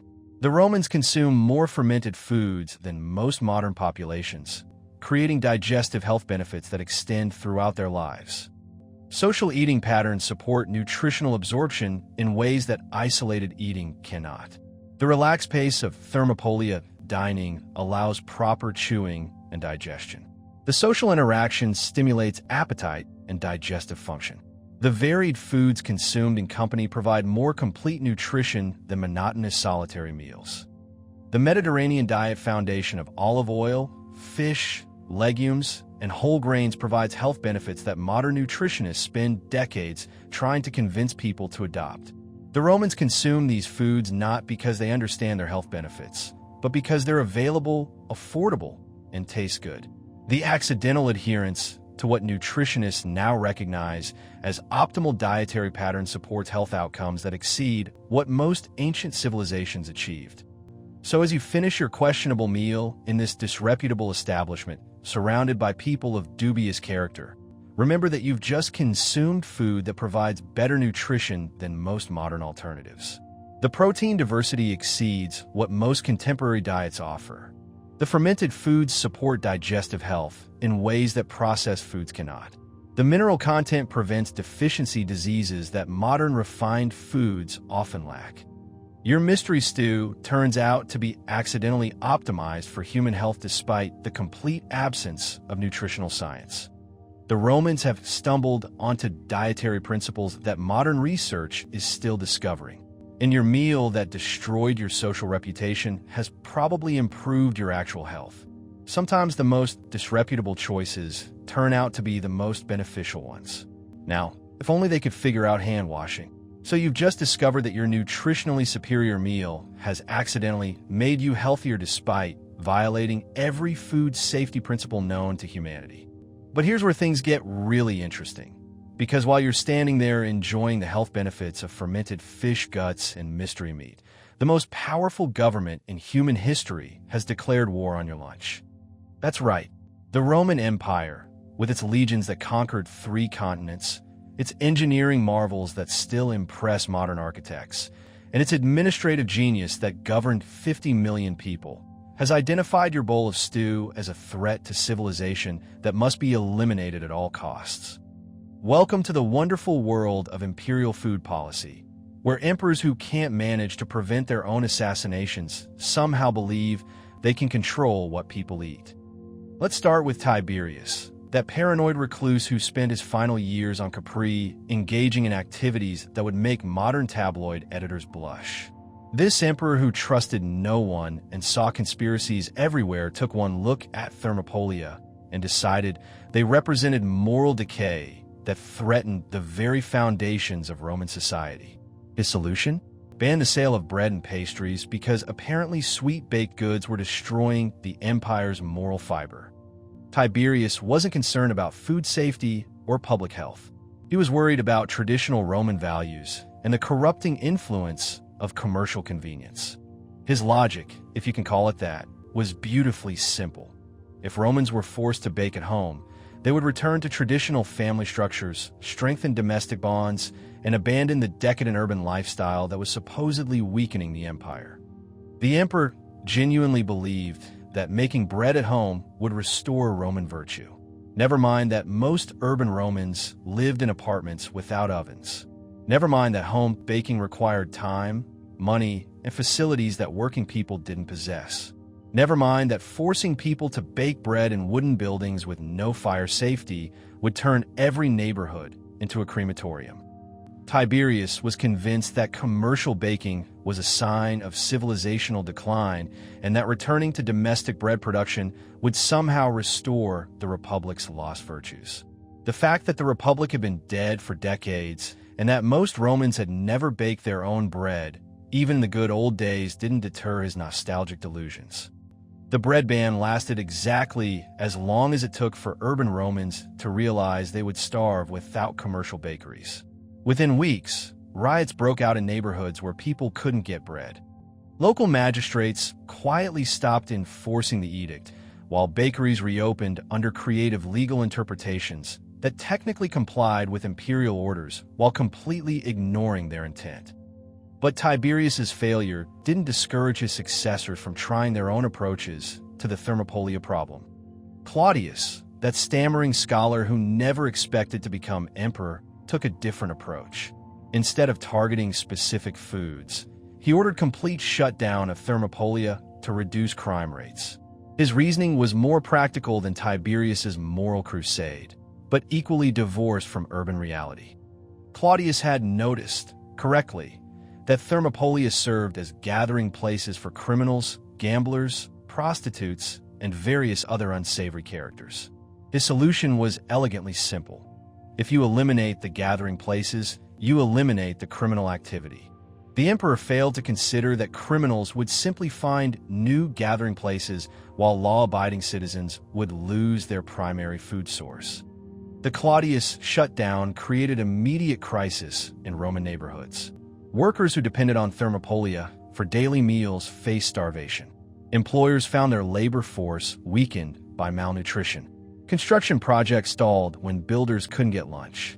Urban commerce slowed when merchants couldn't grab quick meals between transactions. Local officials faced impossible choices between enforcing imperial orders and preventing urban collapse. Some magistrates tried to comply by shutting down obvious criminal establishments while allowing legitimate food service to continue. Others simply ignored the edict entirely and hoped the emperor wouldn't notice. Regional governors quietly informed Rome that full enforcement would cause riots that would require military intervention. Within months, the shutdown order was quietly rescinded. Claudius discovered that eliminating food service didn't eliminate crime. It just moved criminal activity elsewhere, while creating new problems that were worse than the original issues. Official imperial policy shifted to regulating rather than eliminating Thermopolia, but the precedent was established. Emperors now viewed commercial food service as a legitimate target for social engineering. Nero took the most comprehensive approach to Thermopolia regulation. His prohibition of cooked food except vegetables and greens represented total war against commercial food preparation. This wasn't just about crime control or moral improvement, but about forcing Romans back to domestic meal preparation through dietary restrictions that made commercial food service pointless. Nero's logic was sophisticated in its stupidity. If Thermopolia could only serve raw vegetables and basic greens, they would lose their appeal and gradually disappear. Romans would be forced to return to home cooking, which would strengthen families improve moral behavior, and restore traditional social arrangements. The emperor believed that controlling food choices would reshape Roman society in ways that direct social legislation couldn't achieve. The vegetable-only policy created an immediate black market for prepared foods. Underground kitchens appeared in private homes where illegal cooking provided meals that violated imperial dietary restrictions. Bootleg food suppliers emerged who risked severe penalties to provide protein and cooked grains to desperate customers. The attempt to control diet through legal restriction simply drove food preparation into criminal enterprises. Enforcement proved impossible. Local officials couldn't monitor every thermopolium constantly, while customers and operators developed elaborate systems for hiding illegal food service. Quick cooking methods allowed operators to prepare forbidden foods rapidly when inspectors weren't present. Secret signals warned establishments when authorities approached. Code words allowed customers to order illegal foods without explicitly violating regulations. The economic disruption threatened urban stability. Food prices skyrocketed as supply decreased while demand remained constant. Malnutrition increased among working populations who couldn't afford black market prices. Social unrest grew as people realized government policy was preventing them from eating adequately. Regional officials warned Rome that the dietary restrictions were creating conditions for revolution. Nero's vegetable policy collapsed even faster than his predecessor's attempts. The emperor discovered that people will risk legal penalties rather than starve, and that controlling food supply creates more problems than it solves. The official retreat from dietary regulation was disguised as administrative flexibility, but everyone understood that another imperial food policy had failed catastrophically. Vespasian learned from previous failures and tried a more subtle approach. Instead of banning thermopolia entirely or restricting all prepared foods, he limited sales to beans only. This policy acknowledged that urban populations needed some form of commercial food service, while making the offerings so unappealing that respectable Romans would avoid these establishments. The bean restriction was designed to eliminate the social mixing that concerned imperial authorities. If thermopolia only served the cheapest, most basic foodstuff, they would attract only the desperately poor, while middle-class and wealthy Romans would return to domestic meal preparation. The establishments would survive to provide essential food security while losing their role as social gathering places. But Vespasian underestimated both Roman ingenuity and the appeal of convenience. Bean-only policies led to remarkable culinary creativity as operators developed dozens of ways to prepare legumes that provided variety, nutrition, and flavor. Creative interpretations of bean regulations allowed establishments to serve legume-based dishes that contained other ingredients as seasoning or garnish. The black market for non-bean foods continued to flourish while legitimate establishments found ways to technically comply with regulations while completely subverting their intent. Private dining areas allowed thermopolia to serve restricted foods to customers who could pay premium prices. Off-site preparation allowed establishments to serve pre-cooked foods that weren't technically prepared on premises. Regional enforcement varied dramatically. Some provinces ignored the bean restrictions entirely, while others developed local interpretations that allowed broader food service. Frontier areas where Roman social conventions were less established maintained normal thermopolia operations, while traditional Italian cities attempted stricter compliance. The bean policy gradually evolved into general guidelines rather than specific restrictions.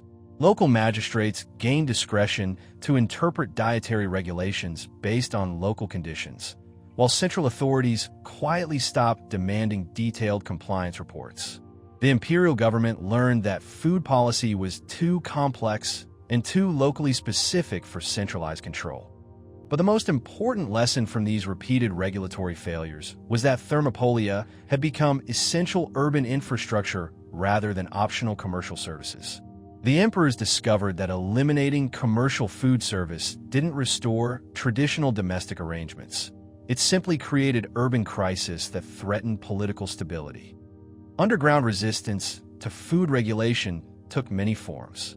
Operators developed networks for sharing information about enforcement activities. Customers organized boycotts of establishments that cooperated too eagerly with authorities. Religious groups claimed dietary practices as spiritual observances that deserved legal protection. Trade associations lobbied for exemptions based on economic necessity. Regional governors learned to manage imperial food policy through creative non-enforcement. Local magistrates developed expertise in appearing to comply with dietary regulations while allowing practical exceptions that kept urban populations fed. Provincial administrators became skilled at writing reports that satisfied central authorities while describing policies that bore little resemblance to actual practices. The political implications extended far beyond simple food service. Imperial attempts to control diet revealed the limits of central authority in governing local daily life. The failure of dietary regulation demonstrated that some aspects of urban civilization were too fundamental to be changed by government decree. Economic pressures consistently overwhelmed political intentions. Market forces that created thermopolia in the first place proved stronger than imperial policies designed to eliminate them. Consumer demand for convenient food service continued regardless of official disapproval, while operators found ways to provide forbidden services despite legal restrictions. Social dynamics also resisted imperial intervention. The urban conditions that made commercial food service necessary continued to exist regardless of government policy. Apartment living without adequate cooking facilities still required external food sources, while work schedules that prevented home meal preparation still created demand for quick, convenient dining. The class conflicts that drove imperial food policy never disappeared. Elite Romans continued to view thermopolia as threats to social order, while working populations continued to depend on them for survival. The emperors tried to resolve this conflict through regulation, but discovered that legal solutions couldn't bridge fundamental economic and social divisions. So as you finish your illegal meal that violates multiple imperial dietary restrictions, remember that you're participating in one of history's most successful examples of civil disobedience.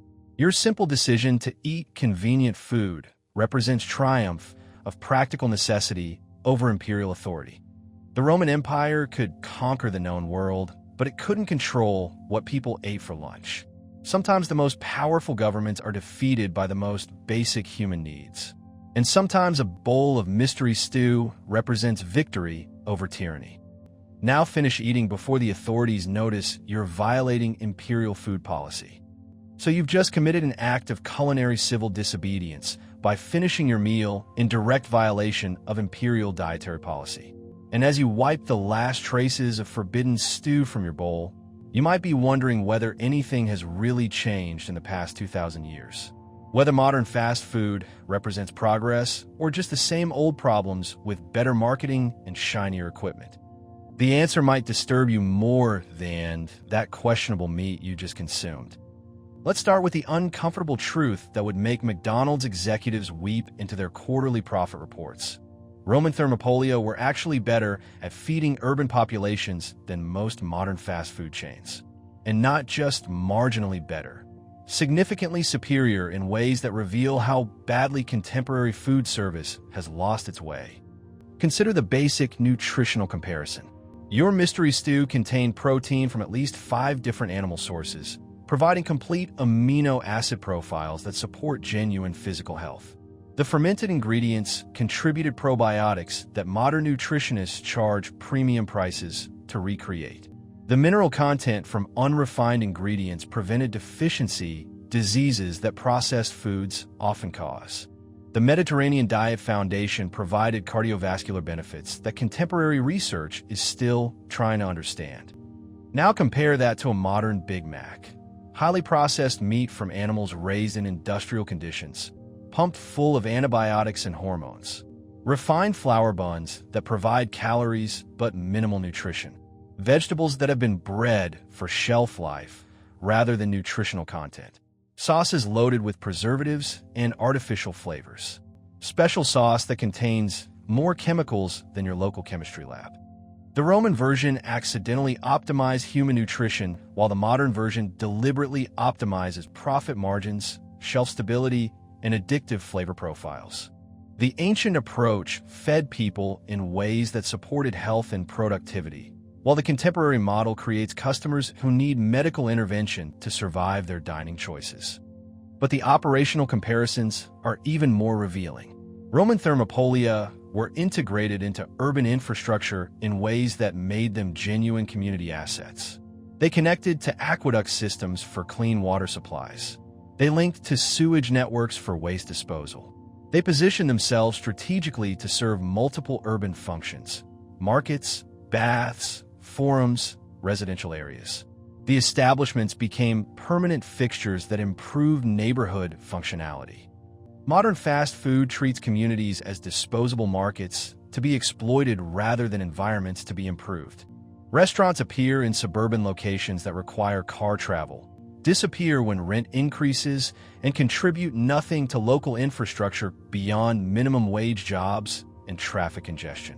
The establishments extract wealth from communities without providing lasting value or genuine civic improvement. The supply chain ethics reveal even starker contrasts. Roman operators developed relationships with regional suppliers that supported local agriculture and traditional food production techniques. Quality control operated through reputation and repeat customers, creating incentives for genuine food safety. The profit margins supported local entrepreneurship and community economic development. Contemporary fast food giants destroy local food systems through industrial agriculture that depletes soil, poisons water supplies, and eliminates family farms. Centralized production creates food that travels thousands of miles while generating massive environmental damage. Quality control focuses on consistency and cost reduction rather than nutrition or safety. The profit extraction enriches distant shareholders while impoverishing local communities. The social functions show the most dramatic deterioration. Roman thermopolia served as neighborhood information centers, political meeting places, community gathering spots, and cultural mixing zones. They provided spaces where different social classes interacted, where business was conducted, where relationships were formed. The establishments created social cohesion that strengthened urban communities.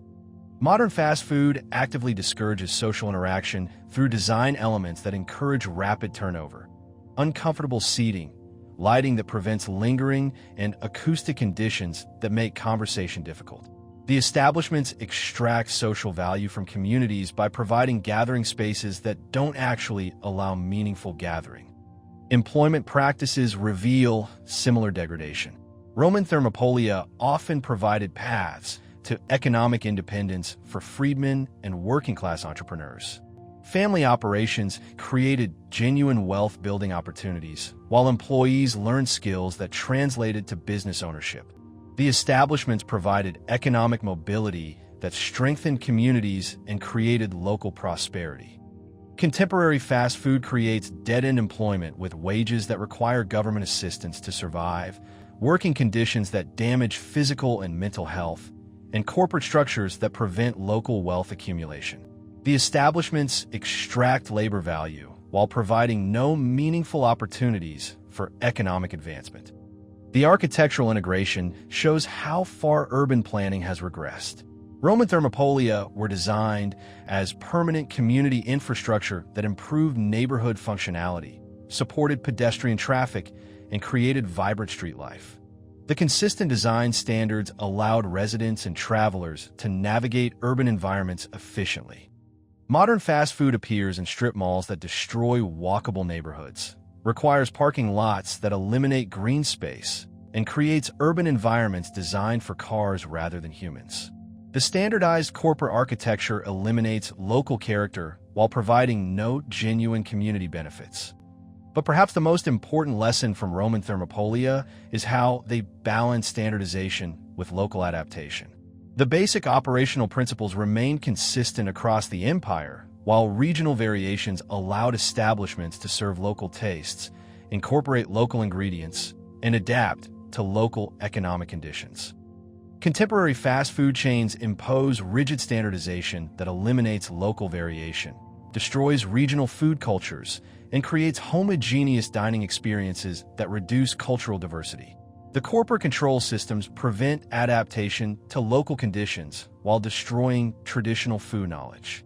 The regulatory lessons are equally instructive. Roman imperial attempts to control thermopolia through dietary restrictions failed because they ignored the practical urban conditions that made commercial food service necessary. The emperors learned that food policy requires understanding of housing, transportation, work patterns, and economic realities. Modern food regulation often makes the same mistakes by focusing on individual dietary choices rather than systemic conditions that determine food access. Urban planning that requires car ownership for food shopping, zoning laws that prevent neighborhood food service, and housing policies that eliminate adequate kitchen facilities create conditions where people depend on processed food regardless of their personal preferences. The economic models reveal fundamental differences in business philosophy.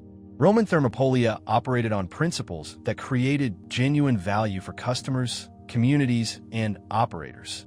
The pricing reflected actual costs of quality ingredients, while profit margins supported sustainable business practices and community investment. Contemporary fast food operates on extraction models that externalize costs onto communities and consumers. The artificially low prices hide environmental damage, labor exploitation, and public health costs, while profit margins require constant growth that eventually destroys the communities being served. Urban planning lessons from Roman thermopolia could revolutionize modern city design. Integrated food service that connects to infrastructure, pedestrian-friendly establishment placement, and mixed use. Development that combines residential, commercial, and food service functions create livable neighborhoods that support human health and social connection. Modern suburban development that requires car travel for basic needs eliminates walkable food options and creates food deserts that force residents to depend on industrial food systems. The separation of residential and commercial zones destroys the community integration that made Roman cities functional and sustainable. The technology comparisons are particularly ironic. Roman thermopolia achieved better nutritional outcomes and community integration using Bronze Age technology and no understanding of food science. Their success came from understanding human social needs, urban functionality, and community economics. Modern fast food employs sophisticated technology and extensive nutritional research to create products that undermine human health, destroy communities, and damage the environment. The technological advancement has been used to optimize extraction rather than genuine improvement. Customer service models show similar degradation. Roman thermopolia operators understood that long-term success required building relationships with regular customers, providing consistent quality, and contributing to neighborhood life. The personal connections created loyalty that supported business sustainability. Modern fast food treats customers as interchangeable transaction units to be processed efficiently rather than community members to be served well. The depersonalized service models eliminate relationship building, while corporate ownership prevents genuine community connection. The environmental impact comparisons are devastating. Roman thermopolia used local ingredients, seasonal production, and minimal packaging while generating virtually no food waste. The establishment operations integrated with natural cycles and local ecosystems. Contemporary fast food generates massive environmental destruction through industrial agriculture, excessive packaging, long-distance transportation, and food waste that fills landfills. The environmental costs of cheap food are catastrophic, but hidden from consumers through subsidies and externalized costs. Social mobility pathways show the most dramatic contrast. Roman thermopolia provided genuine opportunities for economic advancement through business ownership, skill development, and community integration. The establishments created wealth that remained in local communities. Modern fast food eliminates social mobility through employment practices that trap workers in poverty, corporate structures that prevent local ownership, and business models that extract wealth from communities. The establishments impoverish the areas they serve while enriching distant shareholders. So as you prepare to leave this ancient establishment that has accidentally taught you more about sustainable food systems than decades of modern innovation, remember that progress isn't always linear. Sometimes moving forward requires learning from the past. The Romans, with their complete ignorance of food science and their primitive technology, created food service systems that were more sustainable, more nutritious, more socially beneficial, and more economically just than most contemporary alternatives. Modern fast food represents technological advancement in service of retrograde values. The Romans accidentally got it right while we're deliberately getting it wrong. Maybe it's time to learn from ancient mistakes instead of repeating modern ones. But first you need to figure out how to get home without being arrested for violating imperial food policy. Some things never change. So you've just realized that your ancient meal was nutritionally superior to modern alternatives, socially more beneficial than contemporary fast food, and economically more sustainable than current business models. But as you stand here, contemplating the uncomfortable truth that civilization has been moving backward for 2,000 years, you hear something that makes your blood freeze. A distant rumble that's not quite thunder, not quite earthquake, not quite anything you've experienced before. The ground beneath your feet trembles slightly. The wine in abandoned cups ripples in concentric circles. People in the street pause their conversations and look toward the mountain that looms over this bustling city. That beautiful mountain with its fertile slopes and abundant vineyards. That mountain that everyone knows is perfectly safe because it's been quiet for generations. Mount Vesuvius is waking up, and you're about to witness the most perfectly preserved disaster in human history. The catastrophe that will freeze this moment in time, allowing future archaeologists to discover exactly what you've been eating, exactly how these establishments operated, and exactly why Roman fast food culture represents one of humanity's most successful urban innovations. The mountain that has been slumbering peacefully for over 800 years is about to demonstrate that nature doesn't care about human schedules, business plans, or imperial food policies. Welcome to August 24th, 79 CE, the day the party ended. The first signs are subtle enough that most people ignore them completely. That rumbling could be construction work. The ground tremors might be cart traffic. The strange sulfur smell drifting on the wind could be the normal urban bouquet of human waste, cooking fires, and industrial activities. Nobody wants to panic over natural phenomena that probably mean nothing. But the animals know better. Dogs are whimpering and hiding under tables. Horses are refusing to move forward. Rats are fleeing buildings and streams that flow toward the harbor. Birds are abandoning their nests and flying in confused circles overhead. The creatures with better survival instincts than humans are broadcasting warnings that everyone is too civilized to understand. The Thermopolium owner you've been patronizing notices his customers growing restless. People are settling their bills quickly, gathering their belongings, and heading home to families. Conversations shift from daily gossip to nervous speculation about the strange atmospheric conditions. The normal afternoon rush dwindles as people decide they'd rather be anywhere except standing in the open near stone buildings. But you're still here, still holding your empty bowl, still marveling at the sophisticated food service system that has accidentally taught you more about sustainable urban living than 2 millennia of subsequent innovation. And you're about to become part of the archaeological record that will preserve this moment for future generations to study. The eruption begins not with the dramatic explosion that modern movies would suggest, but with a column of ash and pumice that rises straight up from the mountain's crater like a massive stone pine tree. The cloud climbs higher and higher until it reaches altitudes where wind currents catch it and begin pushing it toward Pompeii, toward Herculaneum, toward all the coastal cities that have prospered in the shadow of what they thought was a dormant mountain. At first, it's almost beautiful. The column glows with internal fire while maintaining its tree-like shape against the blue Mediterranean sky. People gather in streets and forums to watch the spectacle, pointing and commenting on the unusual natural display. Some even consider it entertainment, a rare geological show provided by the gods for their amusement. But the beauty doesn't last long. Within hours, the ash cloud spreads across the sky, turning day into an eerie twilight. The temperature drops as sunlight is blocked while the air fills with gritty particles that make breathing difficult. The ash begins falling like gray snow, covering buildings, streets, and people in a fine powder that clings to everything. The thermopolium, where you've been dining, starts accumulating ash on its counters. The embedded dolia begin filling with gray dust that mixes with the remaining food, creating combinations that no one ordered. The frescoed walls that advertise sea nymphs and quality cuisine disappear under layers of volcanic debris. People begin to understand that this isn't entertainment. This is disaster on a scale that their urban civilization has never experienced. The ash fall intensifies, turning the light snowfall into a blizzard of volcanic material that reduces visibility to a few feet. Buildings begin groaning under the weight of accumulating debris. Roofs start collapsing under loads they were never designed to support.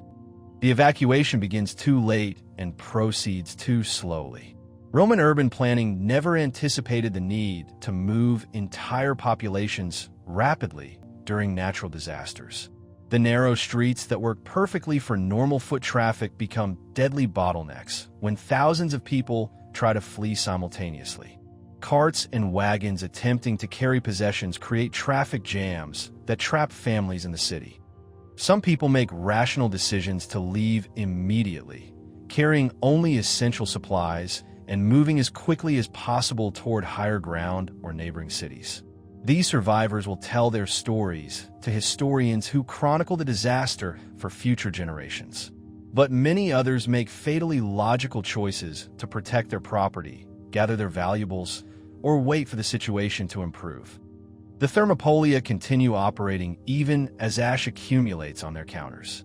Customers still need food even during disasters. Operators still need income even during catastrophes. The normal rhythms of urban life continue even as the city dies around them.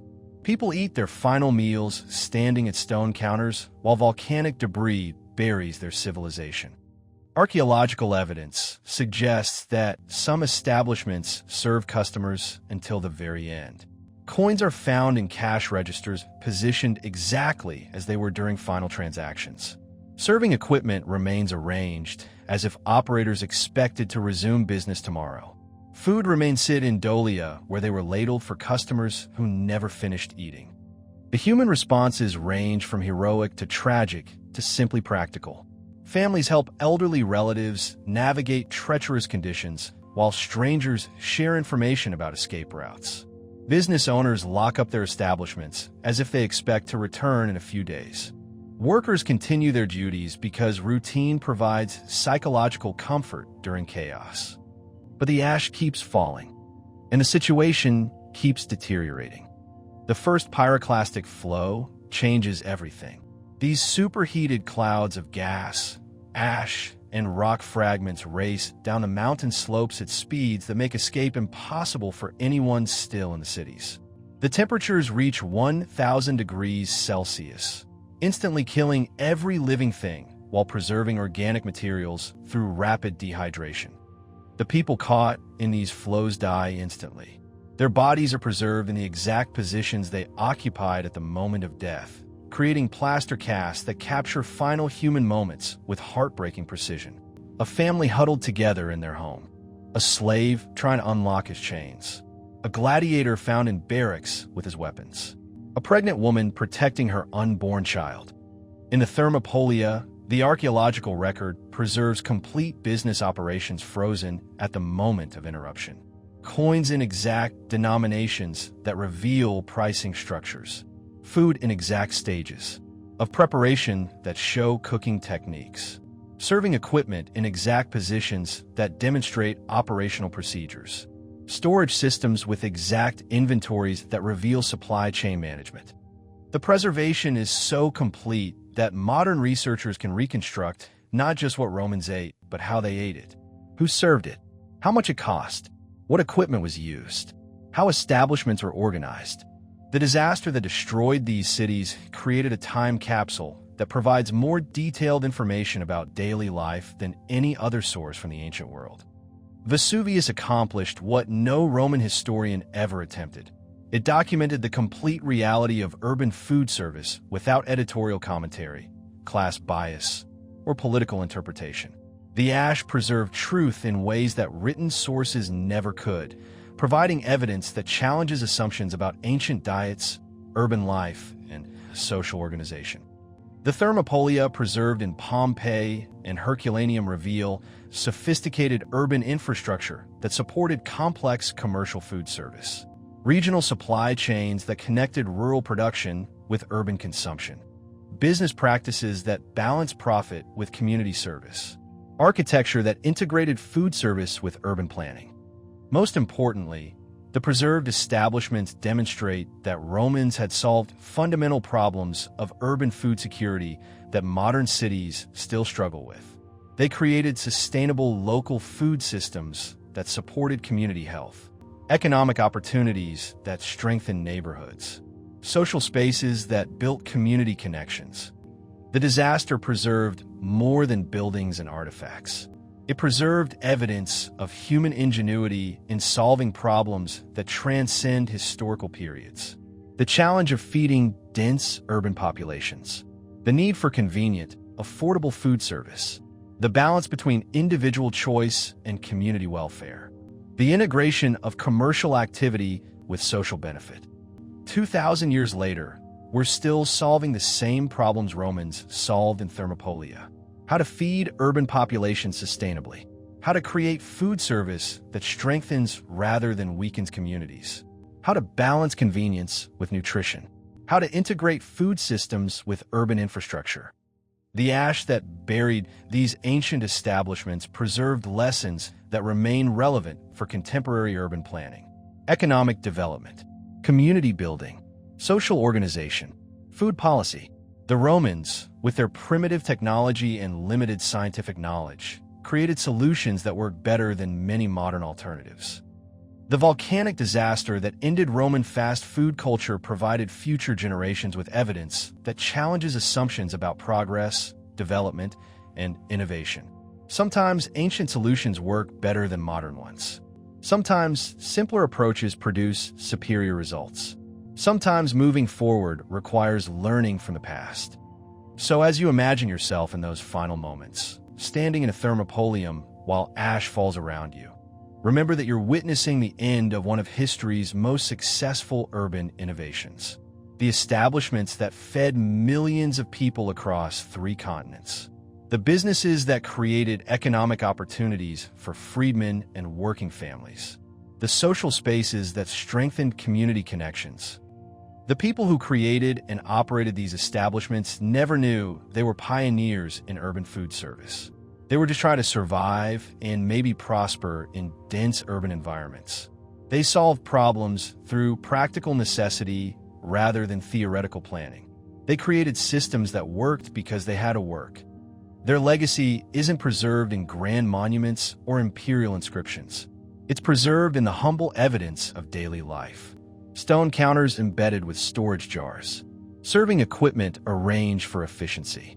Coins that document commercial transactions. Food remains that reveal dietary diversity. The volcanic ash that ended their world preserved their contributions for future generations to study and hopefully learn from.